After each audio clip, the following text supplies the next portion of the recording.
Shalom, salut, hello. Ça dépend de l'heure à laquelle vous allez suivre cette vidéo. Je dirais bonjour, bonsoir. Happy Easter Season. Bonne fête de Pâques 2018.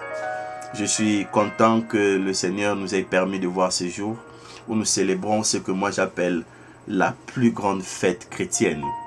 La plus grande fête chrétienne pour nous, c'est la Pâques parce que l'apôtre Paul, l'apôtre par excellence comme nous on aime bien l'appeler, a dit que si Jésus-Christ n'est pas sorti du tombeau, toute notre foi chrétienne est vaine et nous serons traités de menteurs parce que nous aurons témoigné devant les gens que Jésus-Christ est ressuscité alors que Dieu ne l'a pas ressuscité. Ce qui fait la particularité de la foi chrétienne, c'est que nous prions un Seigneur qui est vivant.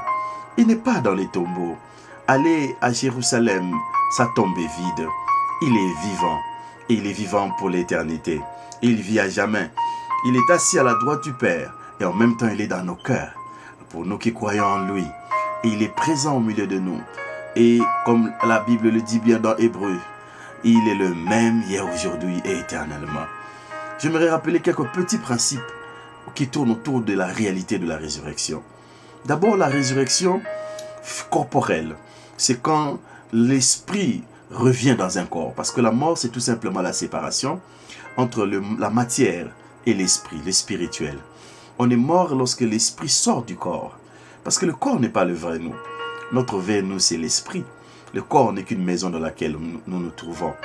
Job dit, eux qui habitent dans des tentes faites de poussière, faites de terre.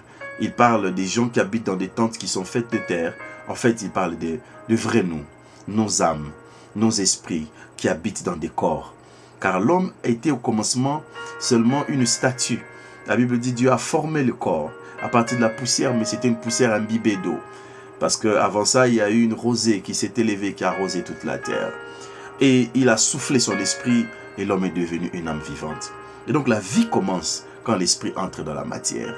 Et la vie s'arrête pour nous, en ce qui concerne notre passage sur la terre, quand l'esprit sort du corps. Et la résurrection, c'est ramener l'esprit dans un corps. Et il n'y a que Dieu qui peut le faire. Et il n'y a que Dieu qui peut le faire parce que Ecclésiaste 12 dit à la fin de la vie de l'homme, le corps redevient poussière et il retourne à Dieu qui l'avait donné.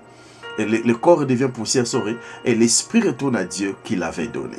Et donc, la résurrection, c'est tout simplement donner l'ordre maintenant à cet esprit de revenir encore dans le corps. Voilà pourquoi le plus grand miracle de Jésus dans la Bible, c'est la résurrection de Lazare. Parce que Lazare est mort et il a été ressuscité 4 jours après sa mort. Son corps s'était déjà décomposé. Ce que les étudiants de la Bible qualifient du plus grand miracle restera dans le ministère de Jésus, la résurrection de Lazare. Et cela était aussi possible parce que Lazare était mort, mais avec une promesse. Souvenez-vous, le miracle de Lazare est raconté dans Jean chapitre 11. Et juste un chapitre avant, Jean chapitre 10, Jésus dit clairement qu'il est le Fils de Dieu. Il fait la déclaration qu'il est le Fils de Dieu et les pharisiens décident de le tuer. Et Jésus va aller là où, il va s'enfuir évidemment, et il va aller là où les choses avaient commencé. Des fois dans la vie, il faut retourner là où les choses avaient commencé. Il est retourné, la Bible dit qu'il est parti à Béthanie et il était exactement juste à côté du fleuve Jourdain. La Bible précise bien à l'endroit où Jean-Baptiste baptisait. Et c'est dans cet endroit-là qu'on l'avait baptisé. Et que 3 ans et demi auparavant, le ciel s'était ouvert et le Saint-Esprit était descendu sur lui sur la forme d'une colombe. 2 fois dans la vie, il faut retourner là où les choses avaient commencé, dans des temps des épreuves. Souviens-toi comment tu priais, souviens-toi comment tu cherchais le Seigneur, reviens à ton premier amour. Lorsque Élie était fatigué et qu'il demandait la mort, le Seigneur lui a envoyé un ange qui lui a donné à manger, qui lui a permis de marcher pendant 40 jours et 40 nuits. Et il est allé vers le mont Horeb, là où Dieu avait donné la loi aux enfants d'Israël pour la première fois, au temps de Moïse, là où les choses avaient commencé. Et c'est là qu'il a reçu les instructions pour la suite du ministère concernant le fait qu'il devait établir Élysée et le reste des choses à faire. Vous voyez, des fois il faut aller là où les choses avaient commencé. Quand dans Actes chapitre 2, après la Pentecôte, dans Actes chapitre 3, on commence à persécuter les chrétiens, après la guérison du paralytique qui était guéri par Pierre et Jean à l'entrée du temple, à la belle porte, à la porte appelée la belle. Après cela, les apôtres ont fait quoi quand la persécution a commencé? Ils sont retournés dans la chambre haute, là où les choses avaient commencé. Et ils ont prié. Et la Bible dit l'endroit où ils étaient a été secoué par la puissance de Dieu. Et ils ont reçu plus d'onction, plus de force, plus d'assurance pour aller servir le Seigneur. Deux fois, il faut faire ce moment de retraite et aller là où les choses avaient commencé. Et Jésus est allé là où les choses avaient commencé. Et pendant qu'il était là-bas, on est venu lui dire que son ami Lazare était malade. Et Jésus a dit, dites-leur, j'arrive. Dites à Marie, dites à Marthe et certainement à Lazare le malade, j'arrive. Donc Lazare, tous les jours, alors que la maladie est en train de le ronger, il se disait, mon ami, le guérisseur, Jésus, le Nazareth, le Fils de Dieu m'a dit, il arrive. Mais malgré cela, la mort a été un peu plus rapide. Et la mort l'a pris. Il est mort et je crois que son esprit est sorti de son corps. C'est ça la mort. Mais là où il était dans le séjour de mort, je crois qu'il se rappelait toujours que Jésus avait dit, il arrive. Et c'est vrai, il ne ment jamais. Quand il promet quelque chose, il l'accomplit.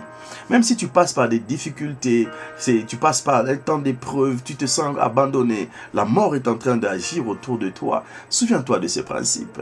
La parole de Dieu ne ment jamais. Le Seigneur est toujours derrière sa parole pour l'accomplir.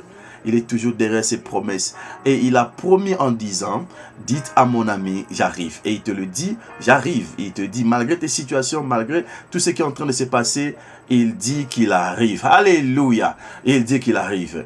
Et donc, il est arrivé, mais Lazare était mort. Et Jésus a commandé à l'esprit de Lazare de revenir dans son corps. Et Lazare est ressuscité. Il est sorti vivant. Il est sorti vivant. Alléluia. Ça, c'est la première manifestation, résurrection au milieu des hommes. Mais la deuxième chose, c'est que ils avaient déjà vu un homme ressusciter un autre homme. Et les Juifs avaient vu un homme ressusciter un autre homme. Ils ont vu Élisée ressusciter le bébé dans l'Ancien Testament. Ils ont vu ce genre de choses. Et d'ailleurs, le premier à avoir cru à la résurrection, c'est Abraham. La Bible dit que Abraham croyait que, même s'il tuait son enfant Isaac comme l'Éternel lui avait demandé à un moment, il croyait que Dieu allait les ressusciter. Donc Abraham croyait à la résurrection. Ah, alléluia. Et Abraham croit à la résurrection. C'est ce que la Bible explique dans Romains chapitre 4. Mais lorsque les Juifs mettaient Jésus dans le tombeau, pourquoi est-ce que les pharisiens avaient demandé qu'il y ait des militaires? Et ils avaient mis toute une grosse pierre. Ils ont mis des militaires pour s'assurer qu'il n'allait pas ressusciter. Parce qu'eux se disaient que c'est toujours un homme qui vient ressusciter un autre homme. Donc ils ne voulaient pas qu'un autre homme vienne pour le ressusciter. Peut-être qu'il a appris à ses disciples comment ressusciter les morts. Les disciples vont peut-être venir le ressusciter.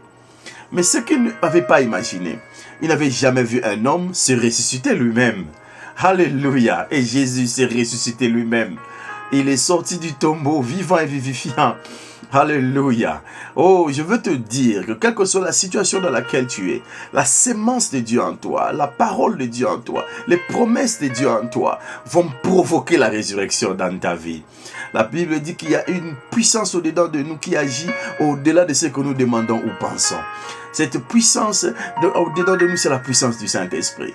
En cette saison pascale, j'aimerais que pendant que tu es en train de fêter, de célébrer la résurrection de Jésus, que tu te souviennes de ces quelques principes et que la puissance de la résurrection agisse dans ta vie. Troisième chose, quand Jésus est sorti du tombeau, il avait le même corps, mais avec une autre gloire, avec un nouvel emballage. L'apôtre Paul dit dans 1 Corinthiens chapitre 15, en ce qui concerne le genre de corps qu'on a à la résurrection, il dit que le corps qu'on a à la résurrection est différent. Il est tellement différent que lorsque il entrait dans les maisons sans passer par la porte, les disciples se disaient, mais comment donc c'est un esprit? Il corrige en disant non, un esprit n'a pas de chair, n'a pas d'os comme moi j'en ai. Voilà, je suis ressuscité, c'est vraiment moi. C'est pas un fantôme, c'est pas un esprit, c'est moi, mais dans un nouvel emballage. Que Dieu te donne un nouvel emballage. Et quand Dieu te donnera le nouvel emballage de ta résurrection, ceux qui pouvaient t'insulter, ceux qui pouvaient te mépriser, ne pourront plus le faire. Tu ne seras plus méprisable.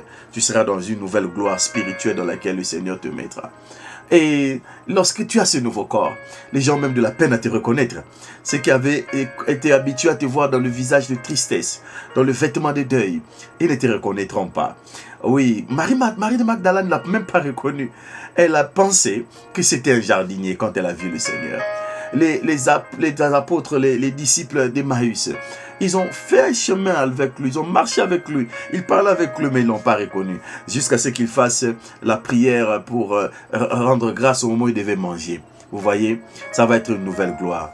Oui, donc profitez, passez du temps en famille, passez du temps à l'église, passez du temps dans la présence de Dieu. Et souvenez-vous que Jésus-Christ est sorti du tombeau vivant et vivifiant. Il est le même hier, aujourd'hui et éternellement. Que Dieu vous bénisse. C'était le prophète Patrick depuis London. Bye bye.